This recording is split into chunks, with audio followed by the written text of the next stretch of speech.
What's up, guys? Welcome back to my channel. My name is Yejide, and if it's your first time stopping by, you are most definitely welcome. So on today's episode, I'm going to be showing us how I made this beautiful two-toned stylish pants. So Stitches by Icy on Instagram, she has something like this, in our collections. Yeah, you can see the pictures I use as my thumbnail. Yeah, so I'm simply going to be showing us how I made this particular one in my video. All right, so guys, without further ado, let's get right into the video.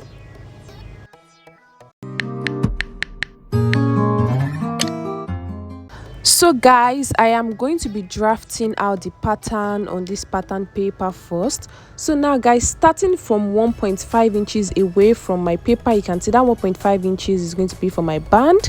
So I'm going to measure 8 inches across. This 8 inches is my hip line.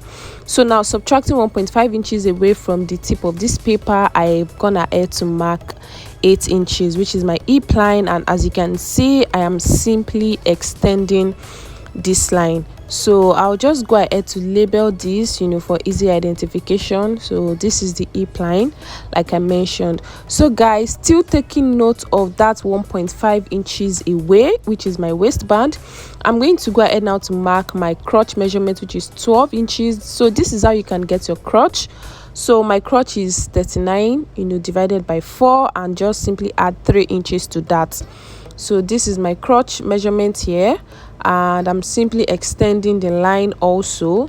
And as you can see, I'm gonna add to label. So guys, from my crotch line, I'm going to come down by 4 inches, which is going to be my thigh line. So you can do the same for yourself. From your crotch measurement, come down by 4 inches. That part is going to serve as your thigh line. And as you can see, I am simply extending the line. And as like the others, I am also going to go ahead now to label it. You can see this is the thigh line. All right, yeah. So now guys, the next thing is to mark my hip circumference divided by 4 on my hip line. The hip circumference is 39 divided by 4, and I've gone ahead to mark that, and I simply added 1 inch as my seam allowance. So whatever I have on the hip line together, I'm going to mark the same thing on the waist. You can see, so I marked 11 inches on the waist, and also on the crotch I'm gonna have to mark 11 inches. This is just to get a straight line, from that hip line to the crotch and back to the waist. Yes, so I hope this is very easy for you. So now guys, on the crotch, I'm going to, from that line, I'm going to mark 2 inches, and I'll just connect it using my curve rule back to the hip line that I measured earlier. The hip line, I mean the line literally. So now guys, on the waist, I'm going to mark my waist circumference divided by 4, and I'm going to add 2 inches to that, 1 inch for that and 1 inch for seam allowance. And I'm going to excuse me, I'm going to connect that waist measurement back to the hip line like so. You can see what I'm doing, just to create my hip curve. Guys, please note that I took my waist measurement starting from this line here on my right, back to the left. So that is how you take your waist measurement. So now guys, my round thigh is 24 divided by 2, that is 12. I've gone ahead to mark 12 inches, and I also added 1 inch as seam allowance on my thigh line, and I simply connected that back to the curve I made earlier. So now guys, still taking note of my 1.5 inches, I mark 20 inches, which is my new line. So guys, whatever I have on the thigh line, I'm going to mark the same thing on this new line. This is because I don't want that part to be tight. This is a free pant, so I simply mark the same thing on the new line, and I connected this to the former measurement I made earlier. So guys, from that measurement, I'm just going to draw this all the way down to the full length of my pattern paper, which is also the full length of my trouser. I'm going to show you guys the full length later. So the full length of my trouser, the length I usually use for my trouser is 40 inches. So I simply added 5 inches to this. So now guys, the length of this pattern I'm cutting this trouser here is 45 inches. So I simply added 5 inches so that maybe later if I want to trim, and if I want to fold, I can easily do that, so it's better for it to be longer than for it to be short. So you can see this is 45 inches. That is what I just went ahead to show you guys. So now guys, now we are done with the front part. Now to cut the back part, the back pattern of this trouser, make sure you leave about 2 to 3 inches at the tip or the edge of your paper. That is the one for the back pattern. So now guys, as you can see, I've gone ahead to place the front pattern on the back part, and starting from that line that I created. And now guys, on this crotch area, you can see I'm adding 2 inches all around this crotch area. So and as you can see on the crotch particularly, I also added 2 inches. So I'll simply add 2 inches from the beginning of this front paper to the end. I'm making this on the back pattern, don't forget, and I'll simply connect my lines together. You can see I'm also going to connect my curve like so, and I'll connect this all the way down to the length, to the full length of my trouser. Yeah, so this is very easy to do. It's just the same thing as what I did on the front, just a little difference. So now guys, from this crotch area guys, I went up by 2 inches. Just make sure your back is a little bit higher than the front. So now I'm going to mark what I have on the waist for the front. So I'm going to mark that on this back paper. So now on the front waist, I have 9 inches altogether. I'm gonna have to mark that, and I'm just going to blend this to the 2 inches I marked earlier. So yeah, this is it. This is very simple to do. So now guys, from this new line I made now, I'm going to use my curve rule to connect this to the hip line. So don't forget to mark your hip line also on your back pattern. I just went ahead to point that out now with my marker. So I'm going to use my curve to connect the waist measurement to the hip. So guys, why we normally make sure that the back is a little bit higher than the front is because so that when you bend, you don't want the inside of your back to show. So just make sure the back is a little bit higher than the front. So normally would use 2 inches. You can go ahead to use 1.5 inches. So that is why it is important for you to leave some allowance at the edge of your paper before you place the front pattern on the back pattern. I hope you understand this. So guys, this is it. We are done cutting both patterns. That's the front and the back. So now guys, the next thing is to create our tones. That is, we are simply going to cut. I'm going to cut away from this front pattern.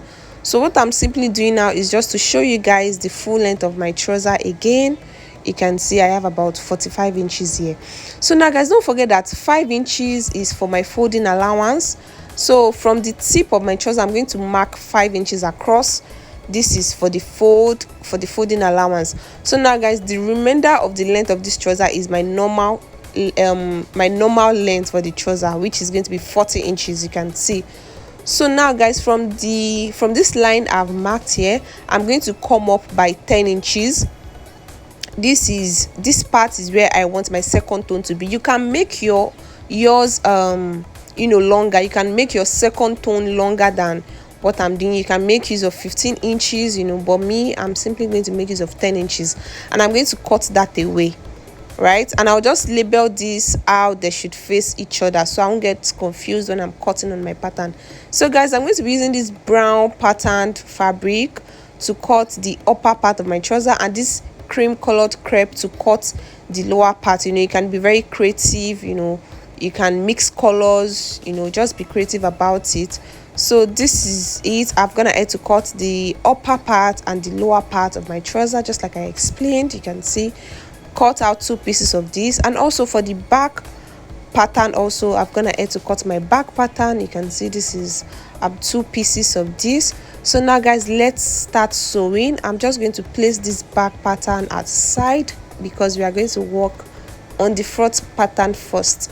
Yeah, so I'll simply remove my pattern papers and I'll start sewing. So now guys, the first thing is to sew the the down part to the upper part. So I'm just going to place them on each other like so, and I'm going to be sewing this with 1/2 inch. Remember, there's enough allowance. I left 5 inches folding allowance on this lower part. So guys, I've I've done the same thing for both pieces of the front. So this is what it's going to look like once you're done. So now guys, the next thing is to sew the crotch part. Yes, so on the wrong side, just place the crotch together and sew this down by 1/2 inch. Don't forget, this is the front pieces, or these are the front pieces. So this is what it looks like. So now guys, the next thing is to take my dart from the middle. I'm going to mark my nipple to nipple divided by 2, which is 7 divided by 2, that's 3.5, and the dart is going to be 4 inches long. So I'll do the same thing on the second side, mark my nipple to nipple divided by 2, and I'll come down by 4 inches. So I'll take this now to the sewing machine to hold my darts. Remember, I also left 1 inch allowance on both sides of this front pieces for my dart. So I'll take my darts now. Yeah, so this is what it looks like. What it looks like, oh my god, I've gone ahead to take my darts, and I've also ironed this. So now guys, let's also work on the back pieces, the same thing as the front. The only difference is that I'm not going to be sew this back part, this crotch part fully. Remember to leave your zipper allowance. So taking note of my 1.5 inches, I'll just mark 7 inches, which is going to be for my zip, and I'm going to sew the remainder. You can see what I've done here. Your zip is going to be at the back. So now guys, from the middle, I'm going to mark my nipple to nipple divided by 2, and I'm going to come down from that part by 4.5 inches, yes, which is going to be my dart length. So that is what I'm marking, 4.5 inches. So I'm going to take this to the sewing machine now. To sew this down, I'm just going to hold my darts, and I'm gonna add to iron this. So this is what it looks like. So now guys, the next thing is to place the front piece on the back piece, and the first part we're going to be sewing is this inner thigh part. Make sure that the joinings align on each other, and I'm going to sew this all the way down, by 1/2 inch. Remember that I also left 1 inch allowance on the front part and 2 inches on the back, so there's enough allowance for us to hold with. So guys, you can see I've gone ahead to sew down the inner part, so the inner thighs rather. So this is what it looks like. So now guys, the next thing is to sew down the sides, but before that, make sure to take your measurements on the back pieces. So I've gone ahead to use office pins to hold down that zipper part on the back. So now guys, on the waist, I'm going to mark my waist circumference divided by 2, and the remainder of the allowance, I'm going to share it at both ends of this back piece. So my waist is 28 divided by 2, that's 14 inches. I'm gonna have to share the remainder of the allowance. So now guys, I just marked my hip line, which is 8 inches. I took note of that, and I'm marking my hip circumference divided by 2.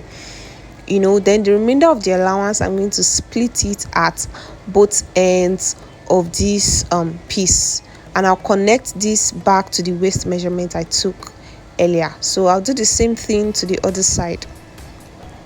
So now guys, since this is a free pant, there's no definite what do I call it, there's no definite shape, it's just a free pant. So I'm going to extend the line from that hip just down to the end of this trouser. I'm going to draw a straight line to the end of this trouser. There's no need to shapen this, right? So just make sure that line you're drawing is straight, so one part is not thinner or bigger than the other. So now guys, placing both pieces on each other, I'm going to sew this down exactly on that line I've marked. So I'm going to do the same thing to the other side. That is why it is important for you to make sure that your line is straight. Yes, so I'll sew down both edges or both sides, and I'll bring it back to show you guys when I'm done. Yes, so guys, this is it. We are close to the end of our tutorial. This is a very simple tutorial actually. So this is what it looks like. You can see it's very simple. So now guys, the next thing now is to fix my band. So the first thing you want to do is you want to take note of what you have on your waist circumference all around. So starting from the one zipper end to the other, this is it. I have about 31 inches on my waist. So guys, I'm gonna have to cut out my band. I like cutting excess length on my band. Like I usually say, it is better for it to be longer than for it to be shorter.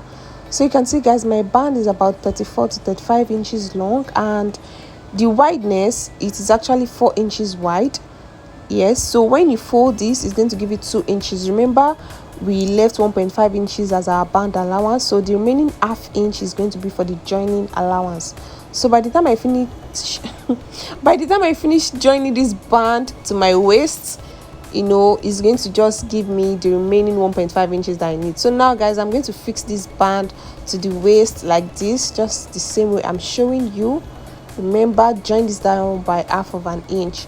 So yes, this is what it looks like. I'm just going to cut off the excess now. So now guys, the last thing now is to fix the zipper.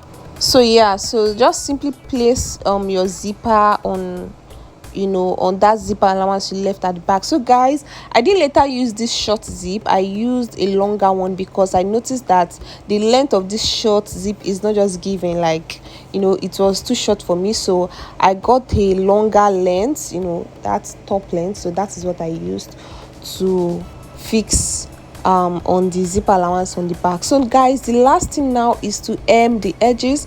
So now guys, for the hems of your pants, you know, because this is like a RTW, I mean a ready to wear, you can make use of a hemming gum, you know, to make your work neater. Yes, you can make use of a hemming gum to gum down the edges, but for me, I just like to sew because with time, you know, the hemming gum tends to remove and you're like back to square one. So I'll just simply sew this down. You can see what I'm doing. So I'll go ahead to iron this and I'll just sew this down. Yeah, so guys, this is it. I also went ahead to make a basic top to it with the same material. So guys, please like this video and also subscribe to my channel if you haven't already. I'm going to see you all in my next tutorial. Bye.